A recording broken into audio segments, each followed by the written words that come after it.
भगवता नारायणेन स्वयं व्यासेन कृतितां पुराणमुनिना मध्ये महाभारतम् अद्वैतामृतवर्षिणीं भगवतीम् अष्टादशाध्यायिनीम् अम्ब त्वामनुसन्दधामि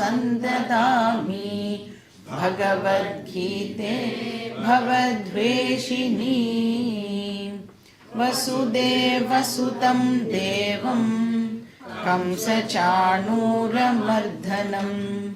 देवकी परमानन्दं कृष्णं वन्दे जगद्गुरुं मूकं करोति वाचालं पङ्गुं लङ्घयते गिरिं यत्कृपातमहं वन्दे परमानन्दमाधवम् ॐ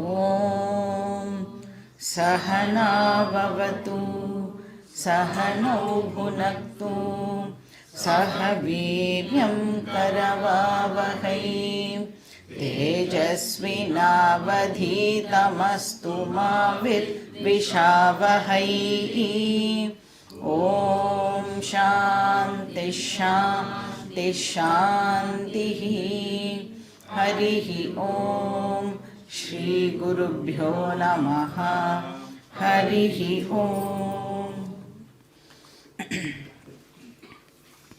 श्लोका नंबर 52-53 पेज नंबर 52-53 यथा ते मोहकलिलं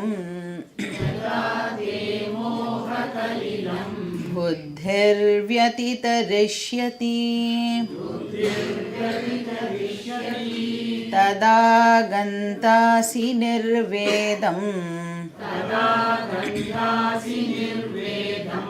श्रोतव्यस्य श्रुतस्य च श्रुतिविप्रतिपन्ना ते यदा स्थास्यति निश्चला समाधावचला बुद्धिः तदा योगमवाप्स्यसि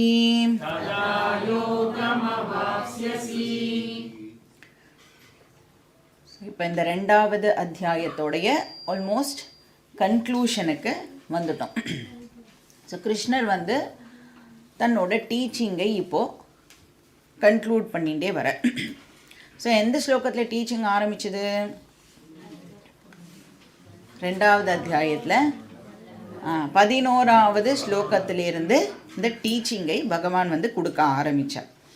இப்போ இந்த என்டையர் செகண்ட் சாப்டரை பார்த்தோம் அப்படின்னு சொன்னால் மொத்த வேதத்தோடைய எசன்ஸையும் இந்த ரெண்டாவது அத்தியாயத்தில் கிருஷ்ணர் நமக்கு கொடுத்துருக்கார் அப்படின்னு சொல்லலாம். இப்போ வேதத்தில் சொல்லியிருக்கிறபடி நான் என்ன பண்ணணும், வேதத்தில் சொல்லியிருக்கிறபடி நான் என்ன தெரிஞ்சுக்கணும், இந்த ரெண்டு விஷயத்தையுமே கிருஷ்ணர் வந்து நமக்கு சொல்கிறார். ஸோ இது வந்து எசன்ஸ் ஆஃப் வேதிக் டீச்சிங் அப்படின்னு இந்த போர்ஷனை நாம் வந்து சொல்லலாம். இதுக்கப்புறம் வரப்போகிற சாப்டர்ஸில் இதே விஷயத்தை தான் வந்து இலாபரேட் பண்ண போகிறார் அப்படிங்கிறதையும் நாம் முன்னாடியே பார்த்தோம். இப்போ இந்த போர்ஷன் இருக்கு இல்லையா, இப்போ நாம் வந்து படிக்கிற இந்த ரெண்டாவது அத்தியாயம் எப்பயுமே வந்து நாம் ரிவைஸ் பண்ணிகிட்டே இருக்கணும்.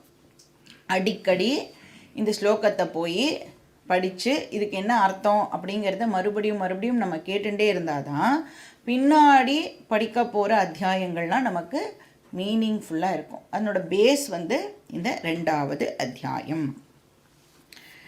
இப்போ கிருஷ்ணர் சொல்கிறார், இந்த மொத்தமாக வேதத்தில் என்ன இருக்குது அப்படின்னா 2 டாபிக் தான் இருக்குதுன்னு சொல்கிறார். லோகேஸ்மின் விவிதானிஷ்டா புரா புரோக்தா மயா நக ஞானயோகேன சாங்கியானாம் கர்மயோகேன யோகினா. ஒன்று கர்மயோகம், இன்னொன்று ஞான யோகம். இப்போ கர்மயோகம் அப்படின்னு சொன்னால் தார்மீகமான வாழ்க்கை முறை அப்படின்னு பார்த்தோம். Religious way of life.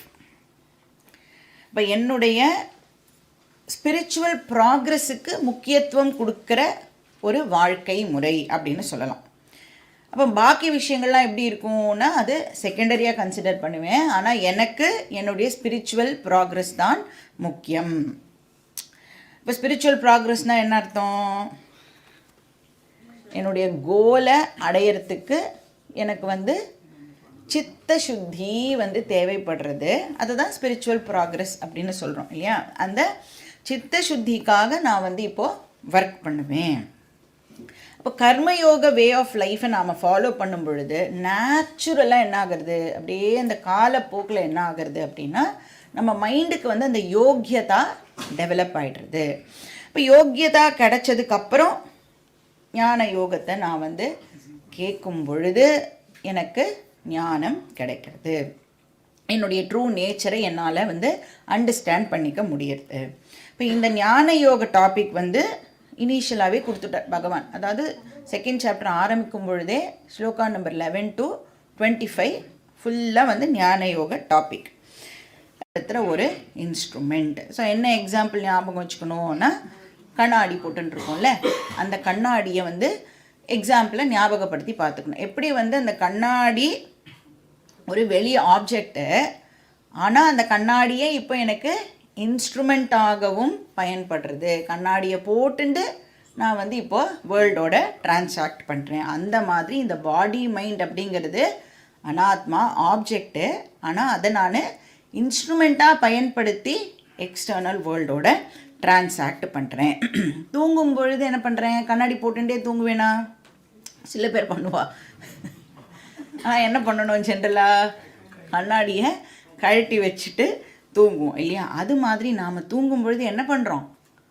Body மைண்டெல்லாம் drop பண்ணிவிட்டு நாம் தூங்குறோம். அதனால நான் வேர்ல்டோட டிரான்சாக்ட் பண்ணுறது டெம்பரரியாக ஸ்டாப் ஆகிறது. தூங்கும் பொழுது ஏதாவது விவகாரம் நடக்கிறதா? எந்த விவகாரமும் நடக்கிறது இல்லை. அப்போ வேர்ல்டோடு நான் தான் டிரான்சாக்ட் பண்ணுறது இல்லையே. அப்போ நானே இல்லையா தூங்கும் பொழுது?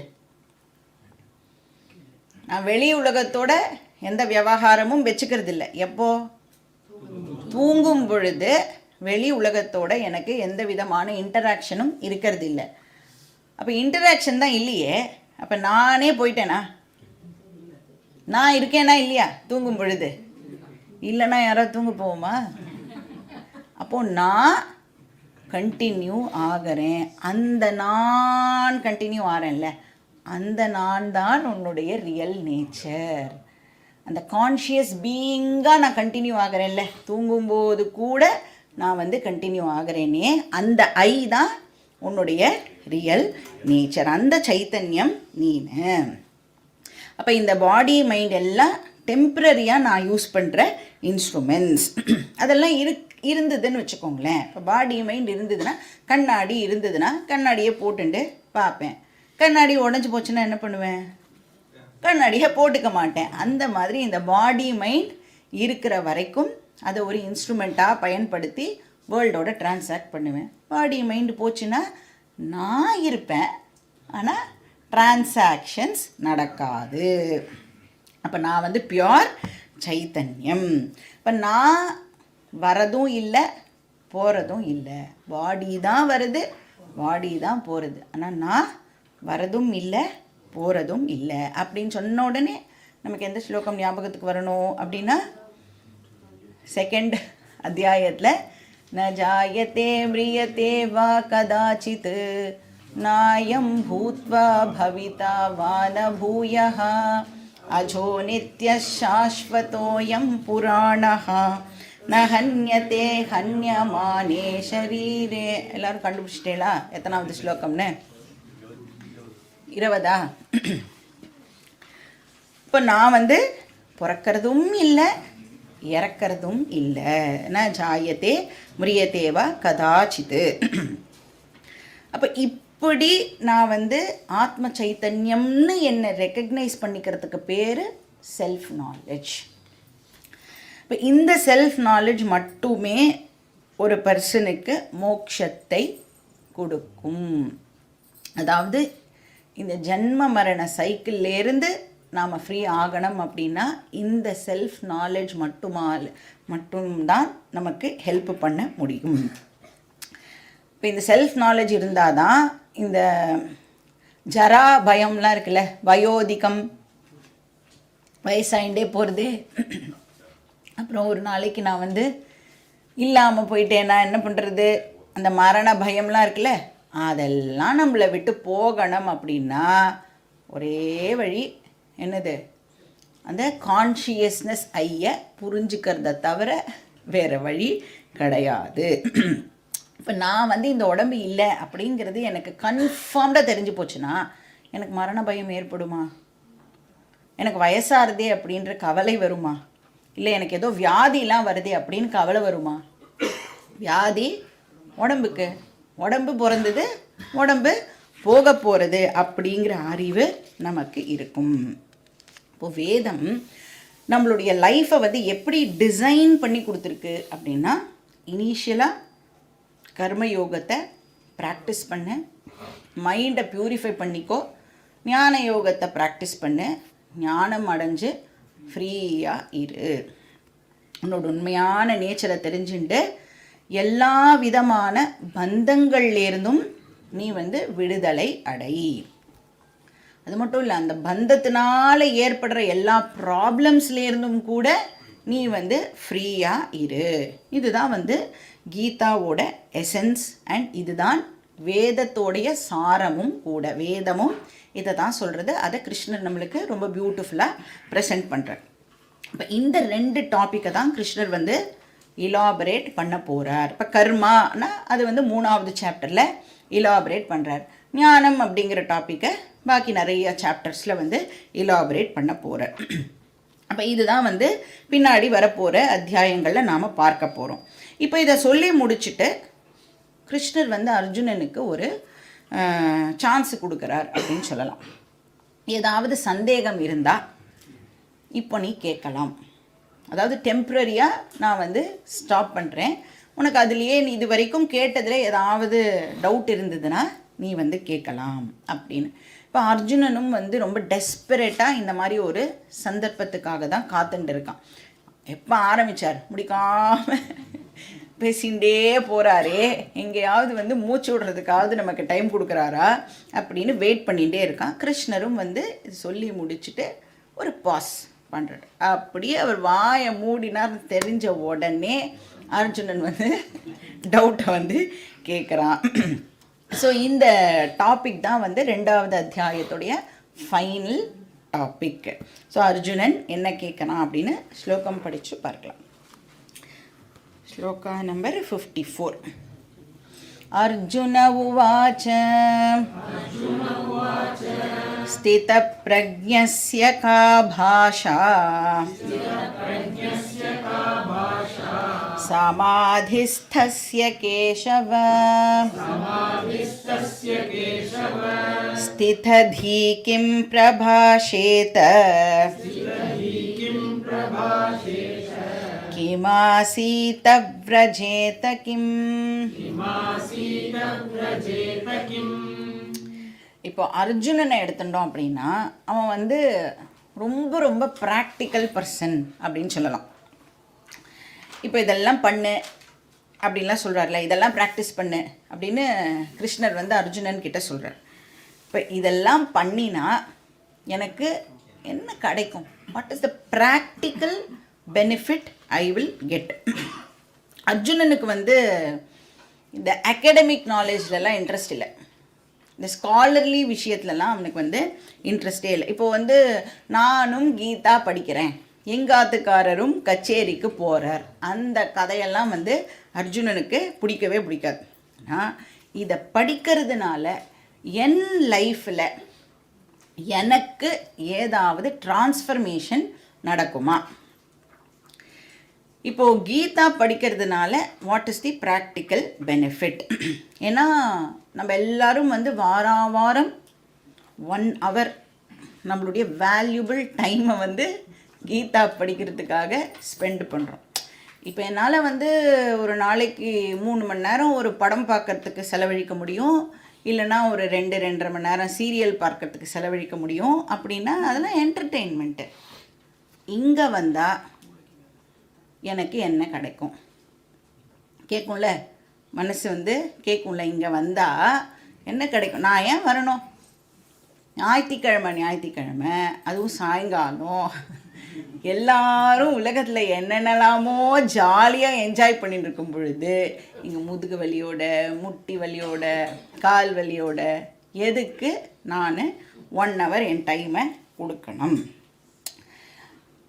நீங்கள் கிளாஸ் வந்தேன்னா, கீதா கேட்டேன்னா புண்ணியம் கிடைக்கும். அப்புறம் டெஃபினட்டாக உங்களுக்கு ஸ்வர்க்கம் கிடைக்கும் இப்படின்னு சொல்கிறேன்னு வச்சுக்கோங்க. இந்த மாதிரிலாம் சொல்லி ஏமாற்ற முடியாது. ஏன்? இங்கேயே இருந்துட்டு என்னால் அதை வெரிஃபை பண்ண முடியுமா?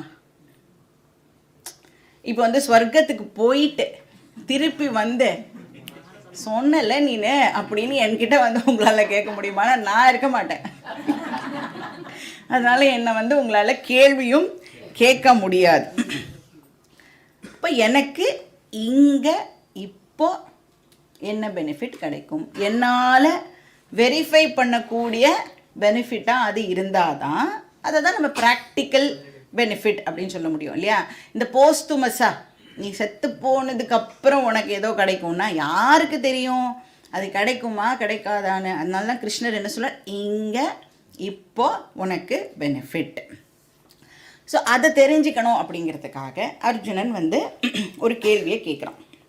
இப்போ சப்போஸ் ஒரு பர்சன் கிருஷ்ணர் சொன்ன மாதிரி தன்னுடைய வாழ்க்கையை அமைச்சுண்டு ஒரு ரிலீஜியஸ் வே ஆஃப் லைஃப் எல்லாம் நல்லா லீட்லாம் பண்ணிட்டு கர்மயோகத்தை ஃபாலோ பண்ணிட்டு தன்னோட அந்தக்கரணத்தை ப்ரிப்பேர் பண்ணிட்டு தன்னை பற்றி தெரிஞ்சுக்கிறதுக்கு நிறைய டைமையும் ஸ்பெண்டு பண்ணினா, அதாவது இந்த மாதிரி கிளாஸ் எல்லாம் வந்து அட்டெண்ட் பண்ணி, இப்போ வாரத்துக்கு ஒரு கிளாஸ் தானே வரும், இல்லை எனக்கு இன்னும் நிறைய இன்ட்ரெஸ்ட் இருக்குது, நிறைய நான் வந்து இதுக்காக டைம் எல்லாம் ஸ்பெண்ட் பண்ணுறேன் அப்படின்னு சொன்னால், அதெல்லாம் பண்ணி ஒருத்தர் சப்போஸ் தன்னுடைய ரியல் நேச்சரை அண்டர்ஸ்டாண்ட் பண்ணிட்டார், அந்த ஐ இருக்கே கான்ஷியஸ்னஸ் ஐயை வந்து புரிஞ்சுட்டார் அப்படின்னா, அதுவும் வந்து இந்த புரிஞ்சுக்கிறது இருக்குல்ல, சும்மா ஜஸ்ட் ஒரு வேகு நாலேஜ் இல்லை, ஸ்டடி நாலேஜ், கிளியர் நாலேஜ், ஸ்திரமான ஒரு அறிவாக அது இருந்ததுன்னா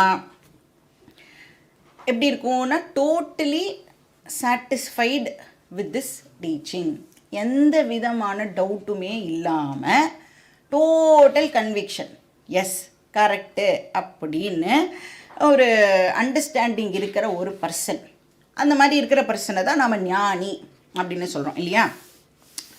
அவன் வந்து என்ன பண்ணுறான், அந்த ஞானிக்கு அர்ஜுனன் ஒரு டைட்டிலை கொடுக்குறான். என்ன சொல்கிறான், ஸ்தித பிரக்ஞா அப்படின்னு ஒரு டைட்டிலை கொடுக்குறான். இப்போ நாம் வந்து செகண்ட் சாப்டர்லேயே பண்டிதகா அப்படின்னு பார்த்தோம்ல, பண்டிதகான ஞானின்னு பார்த்தோம். அதே மாதிரியே ஸ்தித பிரக்ஞா அப்படின்னாலும் ஞானி அப்படின்னு அர்த்தம். பிரக்ஞா அப்படின்னு சொன்னால் ஞானி, ஸ்தித பிரக்ஞா அப்படின்னா யாருக்கு வந்து இந்த ஞானம் ரொம்ப ரொம்ப ஃபர்மாக இருக்கோ, ரொம்ப கிளாரிட்டியோடு இருக்கிற அறிவு, இப்போ அந்த மாதிரி கன்விக்ஷனோடு இருக்கிற பர்சனை ஸ்தித பிரக்ஞா அப்படின்னு சொல்கிறோம். இப்போ இதே பர்சனுக்கு அர்ஜுனன் இன்னொரு டைட்டிலும் கொடுக்குறான். ஸோ மார்கழி சீசனில், கச்சேரி சீசன் நிறைய டைட்டில்லாம் இப்போ கொடுப்பா இல்லை, வித்வான், விதூஷி அப்படின்லாம் டைட்டில் கொடுப்பாள். அந்த மாதிரி அர்ஜுனன் வந்து இப்போது ஞானிகளுக்கெல்லாம் டைட்டில் கொடுத்துட்டுருக்கான். சமாதிஸ்தஹா அப்படின்னு சொல்கிறான். ஸ்தஹா அப்படின்னு சொன்னால் இருக்கிறது அப்படின்னு அர்த்தம், ஸ்டேயிங், இருக்கிறது. சமாதிஸ்தஹா அப்படின்னா தன்னுடைய ஓன் நேச்சர்லேயே நிலச்சி இருக்கிறது அப்படின்னு அர்த்தம். சமாதி அப்படின்னா என்ன அர்த்தம் இந்த இடத்துல? இதுக்கு முன்னாடி ஸ்லோகத்துலேயும் அதே அர்த்தம் தான் பார்த்தோம். சமாதினா ஆத்மா அப்படின்னு அர்த்தம். ஓன் நேச்சர் அப்படின்னா ஆத்மா தான் என்னுடைய ஓன் நேச்சர், ஒரிஜினல் நேச்சர். அதை வந்து மறக்காமல் இருக்கிறது, அதிலேயே நிலச்சி இருக்கிறது. நான் வந்து டே டு டே நிறைய டிரான்சாக்ஷன்ஸ்லாம் பண்ணுவேன், அப்படியெல்லாம் பண்ணிட்டு இருக்கும்போது கூட என்னுடைய ஒரிஜினல் நேச்சரை மறக்காமல் இருக்கிறது. ஏன்னா இப்போ கிளாஸ் அட்டென்ட் பண்ணுறோம். கிளாஸ் அட்டென்ட் பண்ணும் பொழுது என்ன ப்ராப்ளமை நாம் வந்து ஃபேஸ் பண்ணுறோம்? இப்போ கிளாஸுக்குள்ளே வந்து உட்கார்ந்த உடனே இப்போ இந்த டீச்சிங் நடக்கும் பொழுது நமக்கு நல்லா புரியுறது, நான் பாடி இல்லை, நான் மைண்டு இல்லை, புத்தி இல்லை அப்படின்னு சொன்னால் என்ன பண்ணுறோம்? நம்ம நல்லா தலையை மண்டையை ஆட்டி நல்லா வந்து புரிஞ்சுது அப்படின்னு சொல்கிறோம். பட் கிளாஸ் முடிஞ்ச உடனே செப்பல் ஆன், கிளாஸ் கான் இல்லையா? செப்பலை போட்டுக்கும் பொழுதே இல்லைங்க, பிரசாதம் வாங்கி இப்படி நடக்கும்போதே என்ன ஆகிறது? இண்டிவிஜுவாலிட்டி வெளியில் வர ஆரம்பிக்கிறது. நான் அம்மா, நான் அப்பா, நான் ஹவுஸ் ஓனர், நான் இது, நான் அது அப்படின்னு அந்த இண்டிவிஜுவாலிட்டி இப்போது வருது. இப்போ இண்டிவிஜுவாலிட்டி வெளில வந்த உடனே அது ரிலேட்டடாக என்னெல்லாம் பிரச்சனைகள் இருக்கோ அதெல்லாமும் கூடவே வருது. அப்போ நான் யாருன்னு தெரிஞ்சுட்டா மட்டும் போராது, அந்த அறிவு என்னுடைய டே டு டே டிரான்சாக்ஷன்ஸுக்கும் ஹெல்ப் பண்ணணும். அப்போ டீச்சிங்கை நாம் மறக்காமல் இருக்கணும். எஸ்பெஷலி இந்த டீச்சிங் நமக்கு எப்போ ஹெல்ப் பண்ணணும்? ப்ராப்ளமேட்டிக் சுச்சுவேஷனில் இந்த டீச்சிங் நமக்கு ஹெல்ப் பண்ணணும். ப்ராப்ளம் இருக்கும்போது இது வந்து எனக்கு கை கொடுக்கணும், இல்லைன்னா இந்த நாலேஜ் இருந்தும் பயன் இல்லை. அப்போ ப்ராப்ளம் எல்லாம் என்னால் காமாக குவையட்டாக ஹேண்டில் பண்ண முடியறதா? அதுக்கு இந்த டீச்சிங் எனக்கு ஹெல்ப் பண்ணணும். அப்போது இந்த டீச்சிங் எனக்கு ஹெல்ப் பண்ணணுன்னா அந்த நாலேஜ் நான் கூப்பிடுற டிஸ்டன்ஸில் இருக்கணும். ஆல் த டைம் எனக்கு அது ஆக்சசிபிளாகவே இருக்கணும். அந்த மாதிரி யாருக்கு இந்த அறிவானது ஆக்சசிபிளாக இருக்கோ அவளை சமாதி ஸ்தஹா அப்படின்னு சொல்கிறோம். யார் வந்து தன்னுடைய ஒரிஜினல் நேச்சரை மறக்கிறதே இல்லையோ, லைஃப்பில் என்ன வேணால் பிரச்சனை வரட்டும், என்ன வந்தாலும் அந்த ஒரிஜினல் நேச்சரை மறக்காமல் இருக்கிறவா. ஸோ ஸ்தித பிரஜ்ஞா சமாதி ஸ்தஹா 2 டைட்டில். மூணாவதாக இன்னொரு டைட்டிலை கொடுக்குறான். ஸ்தித தீஹி அப்படின்னு ஒரு டைட்டில் கொடுக்குறான். தீஹினா ஞானம்னு அர்த்தம். ஸ்தித தீஹினா கிளியர் ஞானம், கிளியர் நாலேஜ்.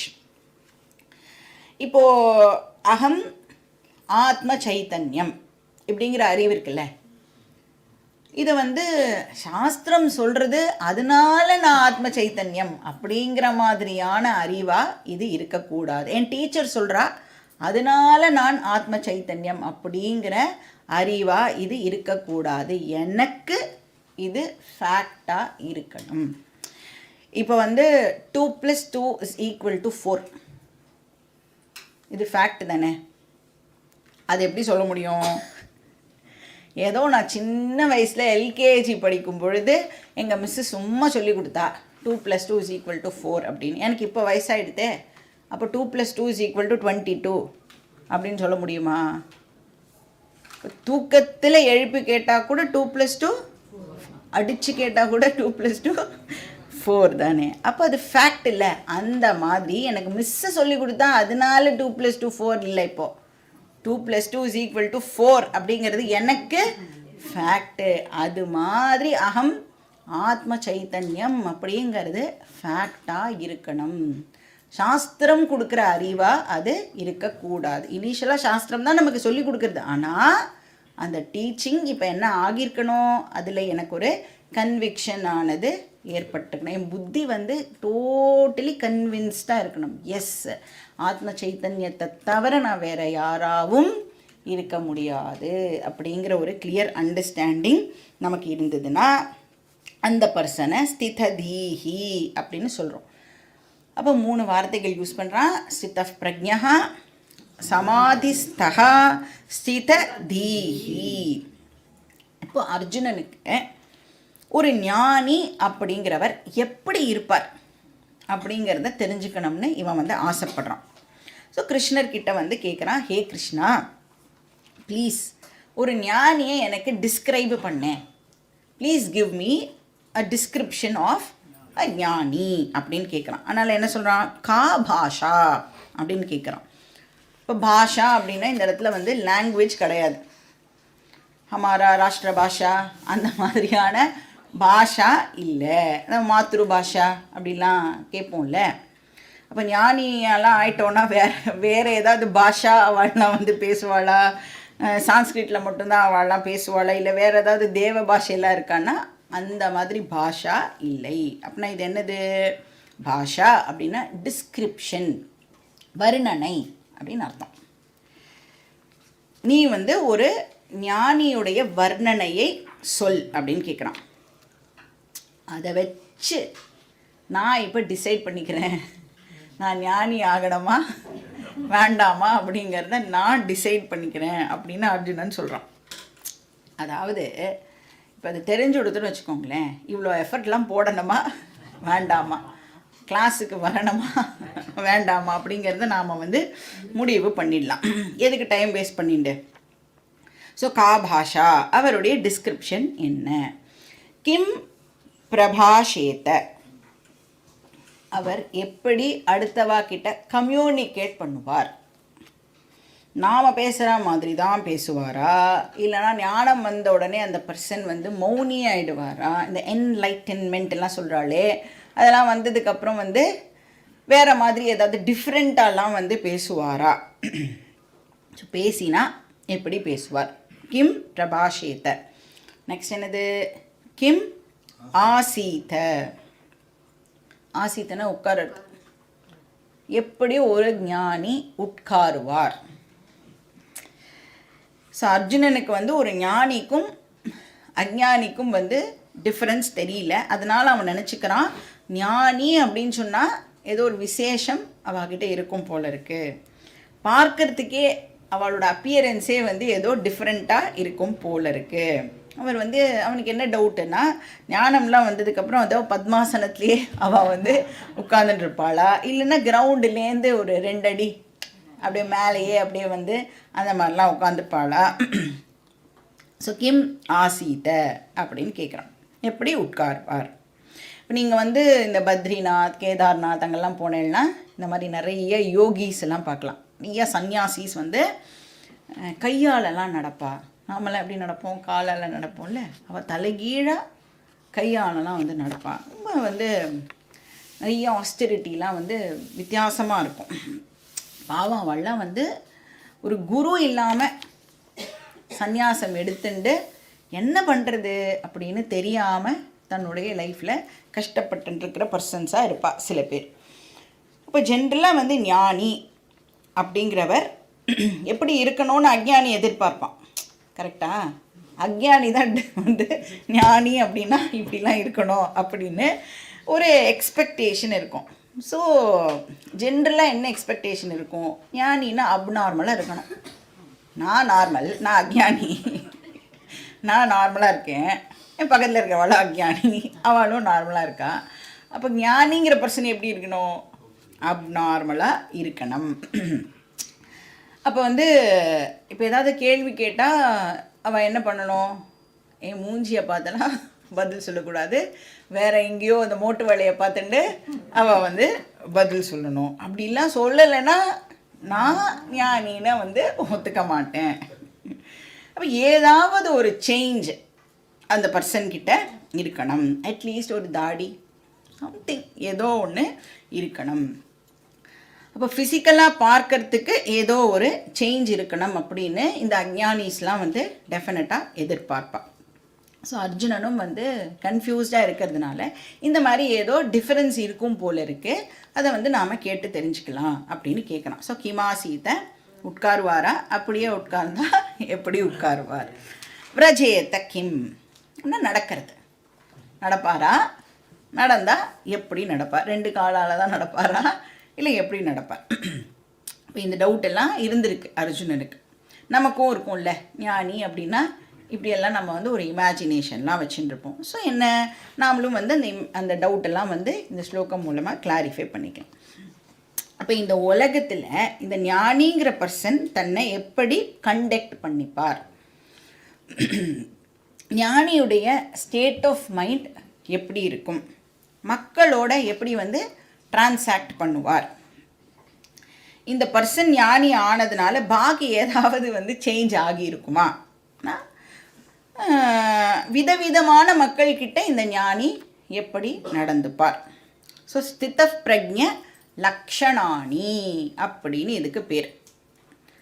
லக்ஷணம் அப்படின்னு சொன்னால் கேரக்டரிஸ்டிக்ஸ் அப்படின்னு சொல்கிறோம்ல, இப்போ ஒரு ஞானியுடைய குணாதிசயங்கள்.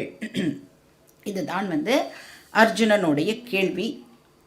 அதுக்கு ஆன்சர் சொல்கிற விதமாக தான் நாம் பார்க்க போகிற மற்ற ஸ்லோகங்கள். அந்த 2வது அத்தியாயம் முடிகிற வரைக்கும் கிருஷ்ணர் வந்து இந்த கேள்விக்கே பதிலை சொல்கிறார். நாம் வந்து கிருஷ்ணர் என்ன சொல்கிறாருன்னு ஸ்லோகம் படிச்சுட்டும் பார்க்கலாம். ஸ்ரீ பகவானுவாச்ச பிரஜஹாதி யதா காமான் சர்வான் பார்த்தமனோகதான்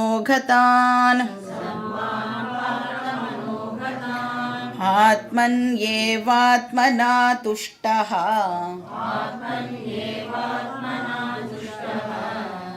ஸ்திதः பிரஜ்ஞஸ்ததோச்யதே.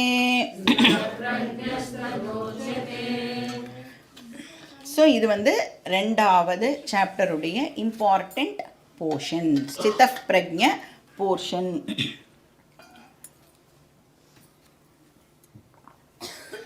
இப்போ சங்கராச்சாரியார் வந்து ரொம்ப ஆஃபன் இந்த போர்ஷனை கோட் பண்ணுவார் நிறைய இடங்கள்ல. அப்போ ஒரு ஞானியுடைய லக்ஷணங்கள் நமக்கு தெரிஞ்சிருக்கணும். எதுக்கு தெரிஞ்சிருக்கணும் ஒரு ஞானியுடைய லக்ஷணம் நமக்கு அப்படின்னா, இப்போ நமக்கு ஒரு மாடல் கிடைக்கும், எப்படி நாம் அந்த மாதிரி ஆகிறது அப்படின்னு ஒரு மாடலை நாம் வந்து வச்சுக்கலாம். ஸோ நம்மளுடைய ஸ்பிரிச்சுவல் சாதனாக்கு இது வந்து ஒரு கைடாக இருக்கும். அப்போ என்ன சொல்கிறார், யானி ஸ்தித பிரஜ்ஞஸ்ய லக்ஷணானி தானி முமுக்ஷோஹோ சாதனானி அப்படின்னு சொல்கிறார். எது ஸ்தித பிரஜ்ஞனுடைய லக்ஷணமாக இருக்கோ அது முமுக்ஷுக்கு சாதனையாக இருக்கும். ஸ்தித பிரஜ்ஞனுக்கு நேச்சுரலாக இருக்கிற விஷயம் முமுக்ஷுக்கு எப்படி இருக்கும், சாதனை. அவன் ப்ராக்டிஸ் பண்ணி அதை மாதிரி ஆகணும் அப்படிங்கிற மாதிரி ஒரு கைடு மாதிரி அது அமையும். முமுக்ஷுனா யாருன்னு கேட்டக்கூடாது. யாருக்கு வந்து மோட்சம் வேணும்னு தீவிர இச்சா இருக்கோ அவளுக்கு தானே ஞானி எப்படி இருப்பாருன்னெலாம் தெரிஞ்சுக்கணுன்னு ஆசை இருக்கும் இல்லையா. ஸோ ஞானிக்கு நேச்சுரலாக இருக்கிறது இந்த பர்சன் வந்து தன்னுடைய சாதனாவாக வச்சுக்கலாம். ஸோ இது வந்து ஃபஸ்ட்டு பெனிஃபிட்டு ஞானி பற்றி தெரிஞ்சுக்கிறதுனால. 2வது என்ன, இப்போ சப்போஸ் எனக்கு வந்து அந்த அறிவு வந்திருக்கு அப்படின்னு நாம் நினச்சுண்டா எனக்கு எவ்வளவு தூரம் அந்த அறிவு பெனிஃபிட்டை கொடுக்கறது அப்படிங்கிறத நாம் செக் பண்ணிக்கலாம். ஏன்னா நமக்கு வந்து கேட்டுகிட்டே இருக்கும் இல்லையா, கிளாஸ் எல்லாம் கேட்டுகிட்டே இருக்கும் பொழுது கொஞ்ச நாளில் வந்து திடீர்னு ஒரு டவுட் வரும், ஒரு வேளை நான் ஞானி ஆயிட்டேனோ அப்படின்னு வந்து நமக்கு ஒரு டவுட் வரும். இது வந்து ப்ராசஸ், எல்லாருக்கும் இது படிச்சுட்டே இருக்கும் பொழுது வரக்கூடிய ஒரு டவுட். அப்போது நினச்சிக்க கூடாதுல்ல, ஞானி ஆகிட்டோன்னா நம்ம தலை சுற்றி ஏதாவது ஒளி வட்டம். அப்போ கேட்கலாம் வீட்டில், என்ன ஞானி ஆகிட்டேன் அப்படின்னு நமக்கு தோணிதுன்னா எனக்கு ஏதாவது ஒளி வட்டம் ஏதாவது தெரியறதா அப்படின்னா என்ன பண்ணுவா வீட்டில். ஸோ அது மாதிரி இல்லை, ஏதாவது ஒளிவட்டம்காக நான் வெயிட் ஏதாவது பண்ணணுமா, இந்த ப்ராசஸில் நான் இருக்கேன்னா முடிஞ்சதுக்கப்புறம் இந்த ஒளிவட்டம்லாம் ஏதாவது வருமா, எப்படி தெரிஞ்சுக்கிறது? இல்லை நீங்கள் வந்து இந்த 18 சாப்டர்ஸ் முடிஞ்ச உடனே at the end of 18 chapters ஏதாவது சர்டிஃபிகேட்லாம் கொடுப்பேளா? To whom so ever it may concern, the bearer of this certificate is a ஞானி, அவர் வந்து ஞானத்தை அடைஞ்சுட்டார், நீங்கள் வந்து அவரை ரெஸ்பெக்டோடு இனிமேல் ட்ரீட் பண்ணணும், முடிஞ்சதுன்னா அவருக்கு பாத பூஜை எல்லாம் பண்ணுங்கோ அப்படின்னு ஏதாவது சர்டிஃபிகேட்டெல்லாம் நான் கொடுப்பேனானா கொடுக்க மாட்டோம். ஒன்றுமே கிடையாது நமக்கு. பின்ன நான் ஞானியா இல்லைன்னு எப்படி தெரிஞ்சுக்கிறது? ஸோ இந்த ஸ்லோகத்தை படித்து பார்த்து கம்பேர் பண்ணி நாம் வந்து தெரிஞ்சுக்கலாம். கொஞ்சமாவது அது கிட்டக்க நான் இருக்கேனா இல்லை ரொம்ப தூரக்க இருக்கேனா அப்படின்னு நாம் தெரிஞ்சுக்கலாம். நான் வெரி இம்பார்ட்டண்ட் விஷயம் என்ன இதில் அப்படின்னா, ஸ்டாட்யூட்டரி வார்னிங் சொல்லுவாள்ல, என்ன அப்படின்னா இந்த போர்ஷன் இருக்கு இல்லையா, இந்த ஸ்தித பிரக்ஞ லக்ஷணம், இந்த போர்ஷனை எதுக்கு பயன்படுத்திக்கணும் அப்படின்னா என்ன ஜட்ஜ் பண்ணிக்கிறதுக்கு நான் யூஸ் பண்ணிக்கணும். ஜென்ரலாக என்ன பண்ணுவோம், இப்போ வந்து ஒரே வீட்டிலேருந்தே 2 பேர் வரையில்னு வச்சுக்கோங்க. ஃபஸ்ட்டு என்ன பண்ணுவோம், நம்ம ஸ்பௌஸு இதெல்லாம் வந்து அட்ஹியர் பண்ணுறாளா அப்படின்னு வந்து முதல்ல அதுதான் நம்ம கண்ணுக்கு போகும். படிக்கிறது ஒரு இண்டிவிஜுவலுக்காக படிக்கிறோம், முதல்ல அதை தெரிஞ்சுக்கணும். எனக்கு அறிவு வந்திருக்கான்னு தான் நான் செக் பண்ணணுமே ஒழிய என்னுடைய ஸ்பௌஸுக்கு அறிவு வந்திருக்கான்னு செக் பண்ணக்கூடாது. அப்படி செக் பண்ணணும்னு நமக்கு தோணித்தினாலே நாம் வந்து அந்த மைண்ட் மெச்சூரிட்டி இல்லை அப்படின்னு அண்டர்ஸ்டாண்ட் பண்ணிக்கலாம். அதனால் வந்து ஃபேமிலி மெம்பர்ஸுக்கு சர்டிஃபிகேட் கொடுக்க வேண்டியது நம்மளுடைய பொறுப்பு அல்ல. நாம் எப்படி இருக்கோம் அதை தான் நம்மளால் வந்து பார்த்து தெரிஞ்சுக்க முடியும். இன்ஃபேக்ட் இன்னொருத்தர் எப்படி இருக்கா, இன்னொருத்தருடைய மைண்டில் என்ன ஓடுறது அப்படின்னா ஒரு நாளைக்கும் நம்மளால் கண்டுபிடிக்க முடியாது. என்னோட மைண்டில் என்ன இருக்குது, நான் ஒரு விஷயம் பண்ணுறேன்னா என்ன இன்டென்ஷனோடு பண்ணுறேன் அப்படிங்கிறதெல்லாம் எனக்கு மட்டும்தான் தெரியும். அதனால் என்ன ஜட்ஜ் பண்ணிக்கிறதுக்கு இந்த போர்ஷனை யூஸ் பண்ணிக்கலாம். அப்புறம் இந்த போர்ஷன்லேயே வந்து கிருஷ்ணர் என்ன சொல்வார் அப்படின்னா ஸ்தித பிரக்ஞ சாதனானி, அதையும் வந்து டிஸ்கஸ் பண்ண போகிறார். அதாவது ஒரு ஸ்தித பிரக்ஞனா ஆகணும்னா என்ன சாதனா அதையும் வந்து சொல்கிறார். ஸோ ஒன்று வந்து ஸ்தித பிரக்ஞனுடைய நேச்சுரல் ட்ரெய்ட்ஸு லக்ஷணம், இன்னொன்று வந்து என்னெல்லாம் பண்ணினா ஸ்தித பிரக்ஞனா ஆகலாம். இப்போ சாதனா பற்றி கிருஷ்ணர் வந்து இங்கே சொல்லும் பொழுது எல்லாத்தையும் டிஸ்கஸ் பண்ணலை, ஆனால் சில விஷயங்கள் பற்றி மட்டும் இங்கே டிஸ்கஸ் பண்ணுறார். இப்போ ஆல்ரெடி வந்து அவர் கர்மயோகம் ப்ராக்டிஸ் பண்ணணும்னு சொல்லிட்டார், அப்புறம் ஞான யோகத்தை கோத்ரூ பண்ணணும் அப்படிங்கிறத ஹிண்ட் பண்ணிட்டார். அதனால அதில் வந்து ஏதாவது சாய்ஸ் இருக்கா நமக்குன்னா அதில் நோ சாய்ஸ். இப்போ இந்த ஞான யோகம் இருக்குல்ல, அதை வந்து 3 ஸ்டேஜில் கிருஷ்ணர் வந்து நமக்கு ப்ரெசென்ட் பண்ணுறார். இப்போ ஞான யோகத்துடைய ஃபஸ்ட்டு ஸ்டேஜுக்கு என்ன பேர் அப்படின்னா ஸ்ரவணம் அப்படின்னு அதுக்கு பேர். ஸ்ரவணம் அப்படின்னா கேட்டல், வேதத்தில் கொடுத்துருக்கிற இந்த டீச்சிங்கை நாம் லிசன் பண்ணுறது, காது கொடுத்து கேட்குறது. அப்படின்னா என்ன அண்டர்ஸ்டாண்ட் பண்ணிக்கலாம், நாமளே செல்ஃப் ஸ்டடி பண்ணக்கூடாது அப்படிங்கிறது நமக்கு இதுலேருந்து நன்னா புரியுறது. இப்போ கேட்குறது சாஸ்திரத்தோடைய டீச்சிங்காக இருக்கணும், ப்ளஸ் நோ செல்ஃப் ஸ்டடி, அப்படி பண்ணுறதுக்கு பேர் ஸ்ரவணம். அப்போ யாருக்கிட்ட போய் படிக்கணும் அப்படின்னா ஒரு டீச்சர்கிட்ட போய் படிக்கணும். அந்த டீச்சர் எப்படிப்பட்டவாளாக இருக்கணும், அந்த டீச்சருக்கு ஒரு டீச்சர் இருந்திருக்கணும். அந்த டீச்சரும் நம்மள மாதிரியே கஷ்டப்பட்டு திட்டெல்லாம் வாங்கி போய் படிச்சிருக்கணும். ஸோ அந்த மாதிரி ஒரு பர்சன் கிட்ட தான் நாம் போய் படிக்கணும். ஏன்னா அந்த பரம்பரா இருக்குல்ல, அது வந்து அந்த சம்பிரதாயம் வந்து வெரி வெரி இம்பார்ட்டண்ட். அப்போ அந்த சதாசிவ சமாரம்பம் இருக்குல்ல, அந்த பரம்பராவில் தான் போய் படிக்கணும். ஏன்னா சாஸ்திரத்தில் இருக்கிற சில கீ இன்ஃபர்மேஷனை எப்படி எக்ஸ்ட்ராக்ட் பண்ணணும் அப்படிங்கிறது அந்த பரம்பராவாக அந்த டீச்சிங் ஆனது வந்திருக்கிறதுனால அந்த ட்ரெடிஷனில் தான் போய் நாம் படிக்கணும். அப்போ இதை வந்து கேட்குறது இருக்குல்ல, இது மூலமாக நான் வந்து இந்த ஸ்ரவணம் மூலமாக எனக்கு என்ன தெரிஞ்சுடும் அப்படின்னா என்னுடைய ரியல் நேச்சர் என்ன அப்படிங்கிறத நான் வந்து அண்டர்ஸ்டாண்ட் பண்ணிட்டுருவேன். ஏன்னா குருவும் சாஸ்திரமும் எனக்கு வந்து கண்ணாடி மாதிரி. இந்த கண்ணாடி என்ன கண்ணாடி, முகம் பார்க்கிற கண்ணாடி, மிரர். எதுக்கு ஜென்ரலாக கண்ணாடியை யூஸ் பண்ணுவோம், என்னால் என்னுடைய முகத்தையே பார்க்க முடியாத காரணத்தினால நான் வந்து ஒரு கண்ணாடியை யூஸ் பண்ணி என்னோடய ஃபேஸை பார்க்குறேன். என் கண் எவ்வளோ பவர்ஃபுல்லாக இருந்தாலும் என் கண்ணுனால் என் முகத்தை பார்க்க முடியாது. அப்போ அதுக்கு வந்து ஒரு கண்ணாடியை யூஸ் பண்ணுறேன். அது மாதிரி என்னுடைய ரியல் செல்ஃபை என்ன நான் தெரிஞ்சுக்கிறதுக்கு எது கண்ணாடி மாதிரி ஹெல்ப் பண்ணுறது அப்படின்னா, குரு அண்ட் சாஸ்திரம் எனக்கு கண்ணாடி மாதிரி இருந்து ஹெல்ப் பண்ணுறது. இதுதான் ஸ்பெஷல் மிரர், குரு சாஸ்திர உபதேசா. இப்போ இந்த டீச்சிங் எப்படிப்பட்டதுன்னா வெர்பல் கண்ணாடி அப்படின்னு நாம் அண்டர்ஸ்டாண்ட் பண்ணிக்கலாம். அதை வந்து இந்த ஸ்டூடெண்ட் ப்ராப்பராக யூட்டிலைஸ் பண்ணிட்டான் அப்படின்னு சொன்னால் அந்த பர்சனுக்கு தன்னுடைய ரியல் நேச்சர் புரிஞ்சிடும். வேண்டாம் வேண்டான்னு சொன்னால் கூட நமக்கு டெஃபினட்டாக அந்த ரியல் ஐ புரிஞ்சிடும். அதனால் வந்து ஸ்ரவணம் அப்படிங்கிறது என்ன பண்ணுறதுன்னா ஆத்ம அஜ்ஞானத்தை ரிமூவ் பண்ணுறது. ஆத்ம ஞானம் மூலமாக ஆத்ம அஜ்ஞானத்தை அது வந்து ரிமூவ் பண்ணுறது. ஸோ செல்ஃப் டிஸ்கவரிக்கு இந்த ஸ்ரவணம் ஹெல்ப் பண்ணுறது. இப்போ இது வந்து ஃபர்ஸ்ட் ஸ்டேஜ் ஆஃப் ஞான யோகா. இப்போ இந்த ஸ்டேஜஸ் எல்லாம் எங்கே மென்ஷன் பண்ணப்பட்டிருக்குன்னா உபனிஷத்தில் ரொம்ப ரொம்ப கிளியராக இந்த விஷயங்கள் எல்லாம் சொல்லப்பட்டிருக்கு. பிருகதாரண்யக்கு உபனிஷத் அப்படின்னு ஒரு உபனிஷத் இருக்குது. அதில் யாக்ஞவல்யர் அவர் தான் வந்து டீச்சர். அவர் சொல்கிறார், ஆத்மாவா அரே ஸ்ரோத்தவ்யா மந்தவ்யா நிதித்தியாசி தவ்யா.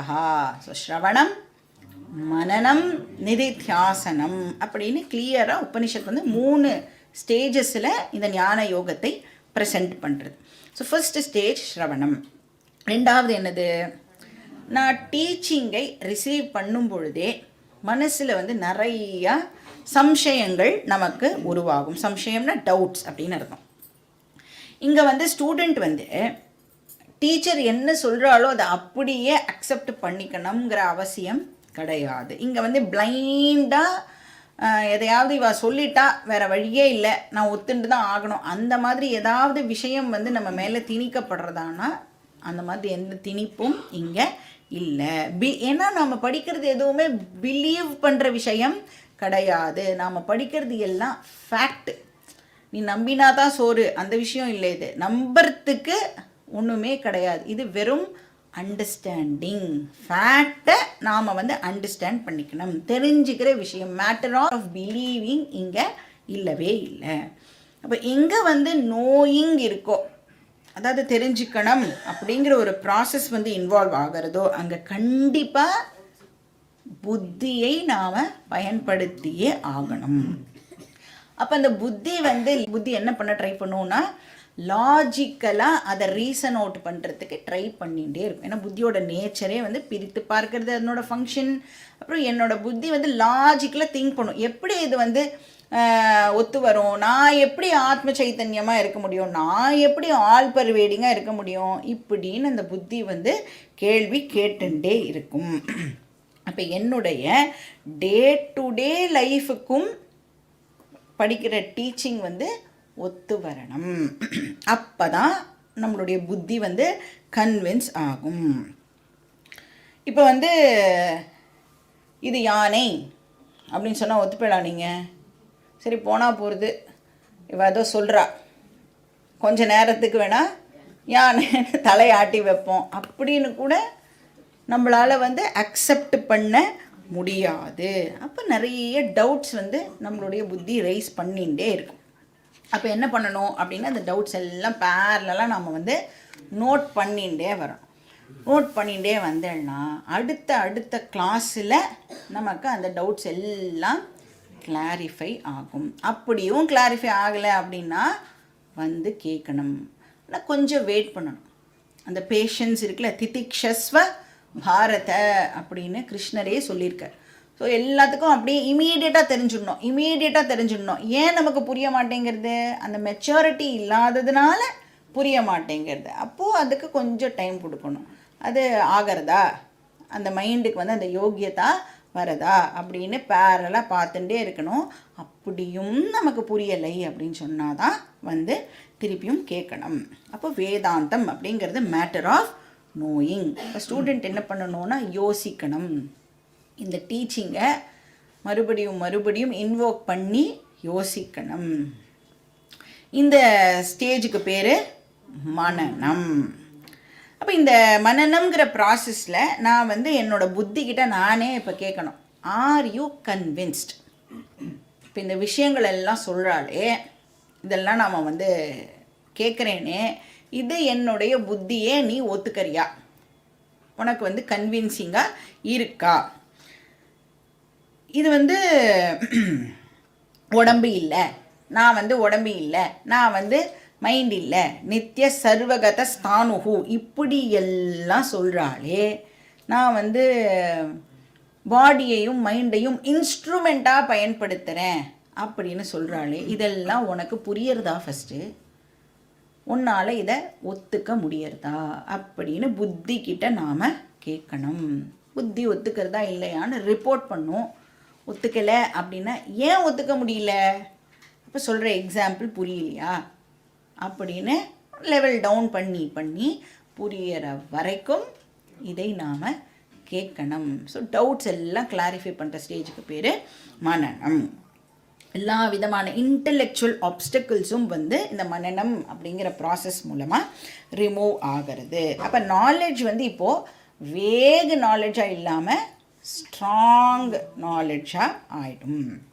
இதுதான் ஃபேக்ட் அப்படிங்கிற அறிவு வந்து புத்திக்கு வந்துடும். கடைசியாக மூணாவது ஸ்டேஜ் என்ன? இது வரைக்கும் என்ன பண்ணிட்டு இருந்தோம்னா புத்தியை ஹேண்டில் பண்ணிட்டு இருந்தோம். இப்போது இன்டெலெக்டு கன்வின்ஸ் பண்ணிட்டு இருந்தோம். இன்டெலெக்ட் வந்து கன்வின்ஸ் ஆன உடனே நெக்ஸ்ட்டு அந்த அறிவை இப்போ என்ன பண்ணணும் அப்படின்னா இமோஷனல் ஸ்ட்ரெங்க்த்தாக இப்போ நாம் அதை கன்வெர்ட் பண்ணணும். ஏன்னா நம்ம டே டு டே ட்ரான்சாக்ட் பண்ணுறோம்ல, எந்த personality day to day transact பண்ணுறதுன்னா இமோஷனல் பர்சனாலிட்டி தான் மேக்ஸிமம் பாக்கி பேரோட ட்ரான்சாக்ஷனை வச்சுக்கிறது. ஜென்ரலாக பார்த்தீங்கன்னா இன்டெலெக்டெல்லாம் ரொம்ப யூஸே பண்ண மாட்டோம் நம்ம. அதனால தான் பிரச்சனை வருது நமக்கு. பாதி நேரம் மனசு இருக்குல்ல, மனசை தான் பயன்படுத்தி நாம் அடுத்தவாளோட டிரான்சாக்ஷன் பண்ணுறோம். புத்தியை மட்டும் கொஞ்சம் யூஸ் பண்ணிட்டோம், அடுத்தவாளோட பேசுகிறதையே வந்து நிறுத்திடுவோம். அப்போ காலத்தால் தூங்கி எழுந்துக்கிறதுலேருந்து தூங்க போகிற வரைக்கும் இமோஷனல் பர்சனாலிட்டி தான் ப்ரிடாமினெண்ட்டாக ஃபங்க்ஷன் பண்ணுறது. அந்த டைமுக்கு ஒரு விஷயம் நடக்கலை, இப்போ காத்தால் எழுந்த உடனே எனக்கு காஃபி வேணும், கிடைக்கலன்னா கோபம் வருது. சப்போஸ் புத்தி அந்த இடத்துல ஃபங்க்ஷன் பண்ணித்தேன்னு வச்சுக்கோங்களேன், ஏன் கிடைக்கல? ஒருவேளை அவளுக்கு என்ன பிரச்சனை, அவளுக்கு சேர்த்து நாம் காஃபி போட்டு கொடுக்கணுமா அப்படின்னு புத்தி யூஸ் பண்ணால் அப்படி இருக்கும். ஆனால் புத்தியை யூஸ் பண்ண மாட்டோம். அப்போ மனசு வந்து எனக்கு இப்போ கிடைக்கல அப்படின்னு பிரச்சனையை வந்து அது ஏற்படுத்தும். ஸோ மைண்ட் வந்து இமீடியட்டாக டிஸ்டர்ப் ஆகிடும். ஒன்றுமே இல்லை, நம்ம வந்து ரோட்டில் காரில் போயிட்டே இருக்கோம்னு வச்சுக்கோங்களேன், சும்மாவே யாராவது நம்மளை ஓவர்டேக் பண்ணால் கூட மைண்ட் இரிட்டேட் ஆகிடும். ஏன் ஆகிறது அப்படிங்கிறது நம்மளால் வந்து சொல்ல முடியாது. பிரகிருதி ஸ்வபாவஹா. அதனால் ஏன் இந்த மாதிரி இரிட்டேஷன், ஆங்ஸைட்டி இதெல்லாம் வந்து சும்மா ஜஸ்ட் லைக் தட் நம்மளை வந்து யாராவது வெறுப்பேற்றணுன்னா இமீடியட்டாக வந்து அவளால் அதை பண்ணிட முடியும். ஸோ இதெல்லாமே வந்து மனசோட வேலை. அதனால இப்போ இந்த மனசை நாம் வந்து பலப்படுத்தலைன்னு சொன்னால், ஸ்ட்ரெங்தன் பண்ணலைன்னு சொன்னால், இந்த ஆத்ம ஞானம் வந்து புத்தியில் ஒரு பக்கம் தனியாக இருக்கும். நம்ம வீட்டிலலாம் இப்போது பசங்கள்லாம் ஒரு ரூமில் இருப்பா, நாமெல்லாம் வந்து ஹாலில் இருக்கோம், அவள் எங்கேயோ இருப்பா, நாம் எங்கேயோ இருக்கோம்ல. அந்த மாதிரி இந்த ஞானம் புத்தியில் ஒரு மூலையில் இருக்கும், மனசு இதே மாதிரியே புலம்பிண்டு இரிட்டேட் ஆகிண்டு ஆங்ஷியஸாக இருந்துண்டு இந்த மாதிரி ஒரு வேலையை அதனோட வேலையை அது மாட்டுக்கு பண்ணிகிட்டே இருக்கும். லைஃப்பில் டே டு டே இதே ப்ராப்ளம்ஸை சந்திச்சுட்டே இருப்போம், கிளாஸுக்கும் ஒரு பக்கம் வந்துட்டே இருப்போம். அந்த ஞானம் புத்தியில் எங்கேயோ ஓரமாக இருக்கும், நமக்கும் அது பிரயோஜனப்படாது. வீட்டில் இருக்கிறவாளும் என்ன கேட்பா, என்னத்தை தான் நீங்கள் வந்து இவ்வளோ நாளாக கிளாஸுக்கு போகிறேன், அடுத்த ஃபெப்ரவரி வந்தால் 1 வருஷம் ஆகிடும், இவ்வளோ நாளாக கிளாஸுக்கு போகிறேலே என்ன கற்றுண்டு, உங்களால் யாருக்காவது ஏதாவது வந்து யூஸா அப்படின்னு வந்து நம்மளை கேட்பா. அது வந்து டீச்சரோட ப்ராப்ளமா நம்மளுடைய ப்ராப்ளமா? அப்போ ஒவ்வொரு மொமெண்ட்டும் மனசு என்ன வந்து இந்த பயம், கோபம், எரிச்சல், இந்த மாதிரி கல்யாண குணங்கள் வந்து நமக்கு தொடர்ந்துட்டே இருக்கும். அப்போ இந்த இமோஷனல் ஃப்ரீடமை நாம் வந்து என்ஜாய் பண்ணணும் அப்படின்னு சொன்னால், இப்போ இந்த அன்ஹெல்தி இமோஷனல் ரெஸ்பான்சஸ் இருக்குல்ல, இதிலேருந்து நாம் ஃபஸ்ட்டு ஃப்ரீ ஆகணும்.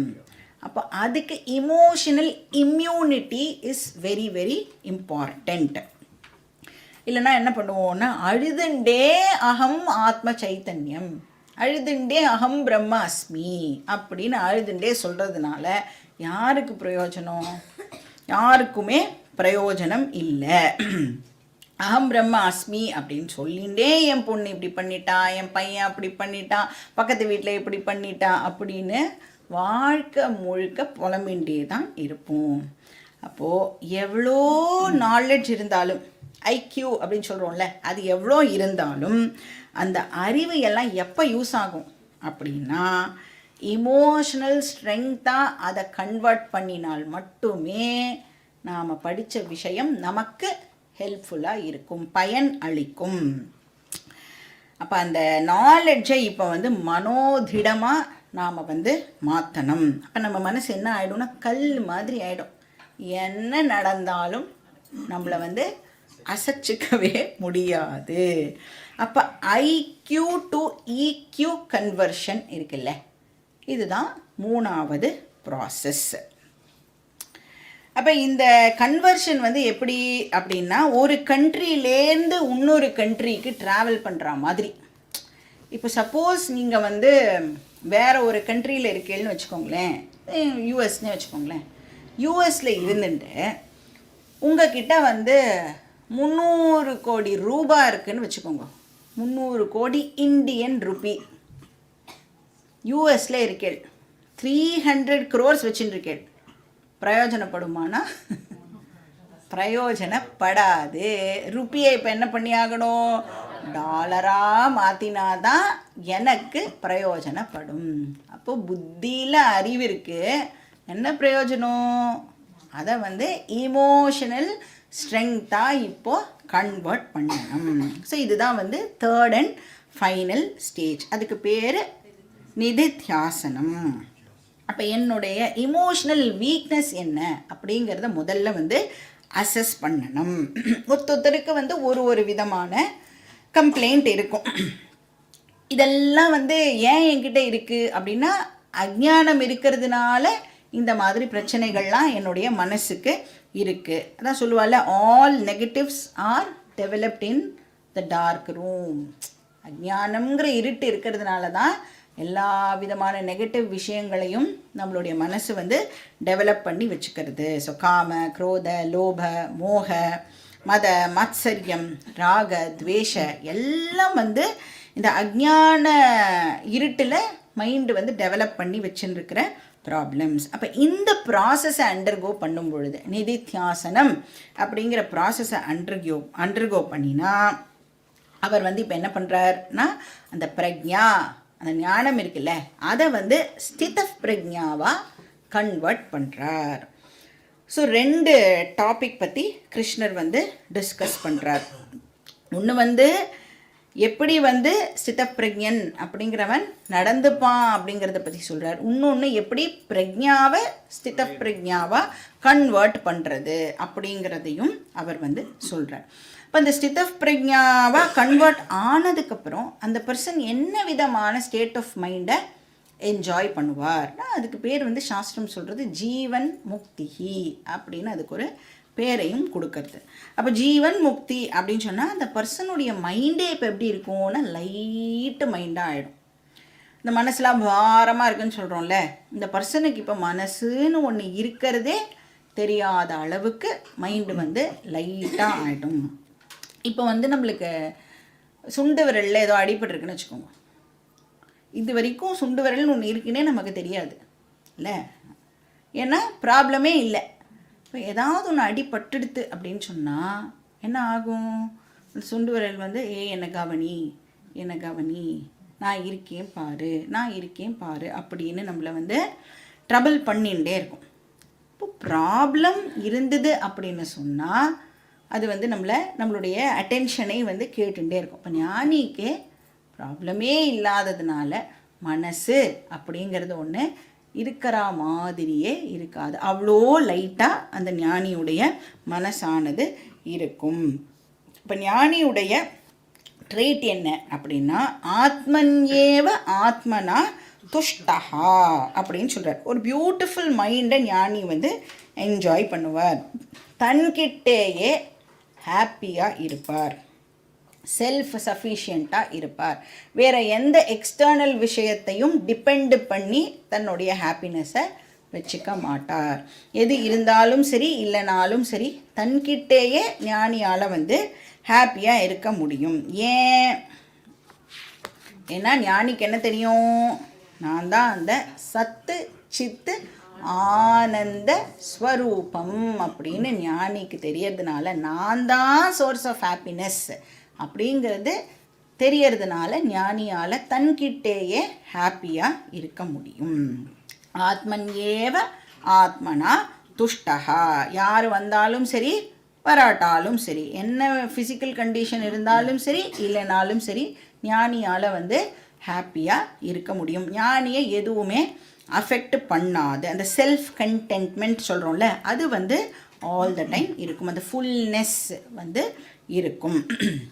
இப்போ அந்த ஃபுல்னஸ் ஹாப்பினஸ் இருக்கும் பொழுது என்ன ஆகும் அப்படின்னா, சர்வ காமத்தியாகா வந்து நடக்கிறது. காமத்தியாகானா எல்லா விதமான எக்ஸ்பெக்டேஷன்ஸும் வந்து ட்ராப் ஆகிடுறது. ஐ ஆம் ஆல்ரெடி ஃபுல் அப்படிங்கிற பொழுது எனக்கு ஏதோ ஒன்று பண்ணி நான் வந்து ஃபுல்லாக வேண்டிய அவசியம் இல்லை. ஐ ஆம் ஆல்ரெடி ஃபுல் அப்படிங்கிற பொழுது எனக்கு எந்த விதமான எக்ஸ்பெக்டேஷனும் இருக்க போகிறது இல்லை. அப்போ எல்லா விதமான ஆசைகளும் வந்து ஞானிக்கு போயிடுறது. இப்போ ஆசை அப்படிங்கிறது எதுலேருந்து பிறக்கிறது?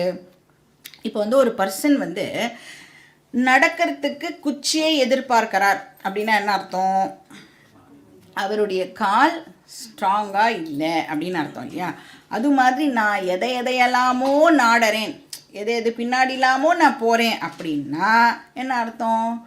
நான் கம்ப்ளீட்டாக இல்லை. இப்போ அட் ப்ரெசண்ட் நான் கம்ப்ளீட் இல்லை, நான் ஃபுல்லாக ஆகணும் அப்படிங்கிறதுக்காக நான் நிறைய விஷயங்களை தேடி போகிறேன்.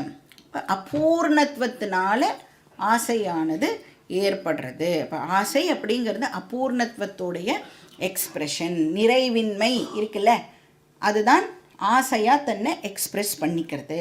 இப்போ ஞானியுடைய கேஸில் அவர் வந்து தன்னை எப்படி பார்ப்பார்னா, அபூர்ணனா ஒரு நாளைக்கும் பார்க்க மாட்டார். அகம் பூர்ணஹா. ஏதோ ஒன்று வந்து அது மூலமாக எனக்கு வந்து ஹாப்பினஸ் கிடைக்கணுங்கிற அவசியம் இல்லை. அப்போ வேர்ல்டில் இருக்கிற வரைக்கும் வேர்ல்டில் இருக்கிற அத்தனை விஷயங்களையும் யூஸ் பண்ணுவார். ஆனால் வேர்ல்டில் இருக்கிற விஷயங்கள் அவருடைய தேவை கிடையாது. இப்போ இந்த மாதிரி ஒரு ஸ்டேட் ஆஃப் மைண்டை ஞானி வந்து என்ஜாய் பண்ணுவார் அப்படின்னு கிருஷ்ணர் சொல்கிறார். பாக்கி டீட்டெயில்ஸ் நம்ம நெக்ஸ்ட் கிளாஸ்லேயே பார்க்கலாம். ஓம் பூர்ணமதః பூர்ணமிதம் பூர்ணாத் பூர்ணமுதச்யதே பூர்ணஸ்ய பூர்ணமாதாய பூர்ணமேவாவசிஷ்யதே. ஓம் சாந்தி சாந்தி சாந்தி. ஹரிः ஓம் ஸ்ரீ குருभ्यो நமः. ஹரிः ஓம்.